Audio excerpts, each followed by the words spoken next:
So our mango trees go through a lot of different stages throughout the year. Right now we're trimming a lot of the trees and we've got more to trim. But there are other changes besides the trimming. And we thought, well, it'd be interesting to follow one tree throughout the year. And so this is going to be a year in the life of a mango tree.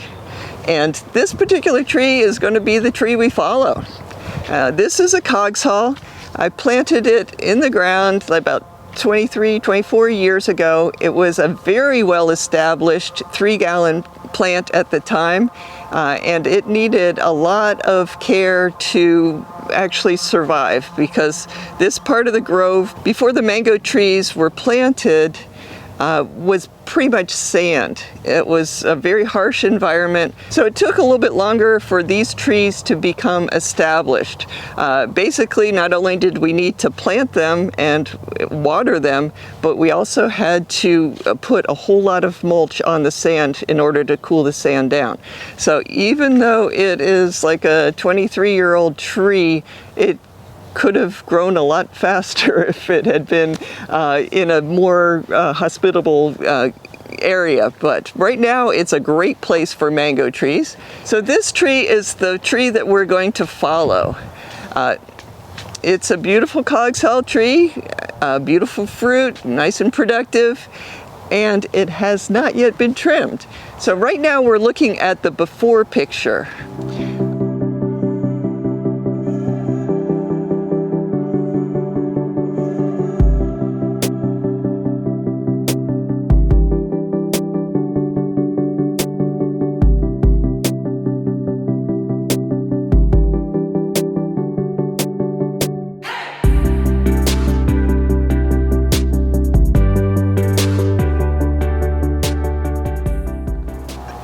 The next thing that's going to happen with this tree is we're going to trim it.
Well, it is the end of October, time for Halloween, and also time for looking at this tree.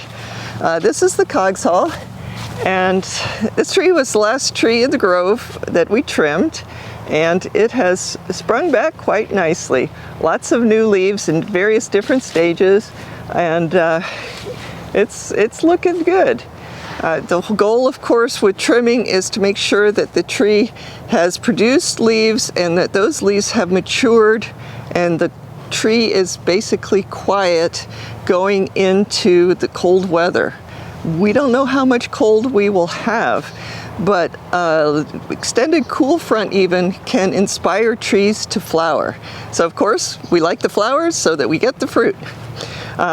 What has happened with this tree is that we have put gypsum down, and we've put gypsum on all of the trees. We did the gypsum, and the gypsum is good because the soils are deficient in calcium, but it's also good because it is good for the health of the tree and the quality of the fruit. Additionally, if we get cold weather, The gypsum's going to help the plant resist the cold a little bit. All minerals that you can put into the soil and therefore into the tree help it resist cold temperatures. So that's where we are right now with this Cogshall tree.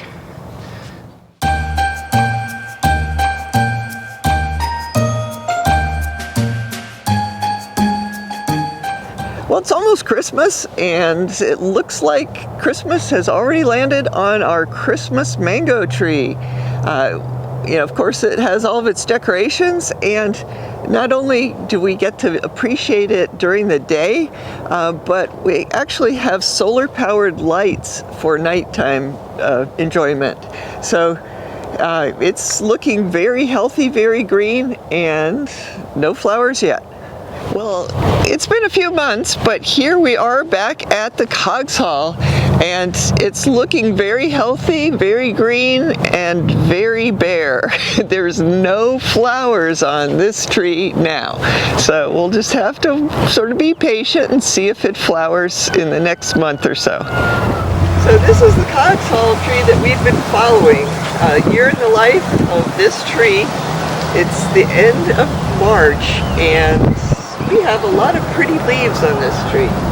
This is the time of year that we want fruit on the tree, but because of the timing of the trimming, looks like we're not going to get any fruit from this tree this year.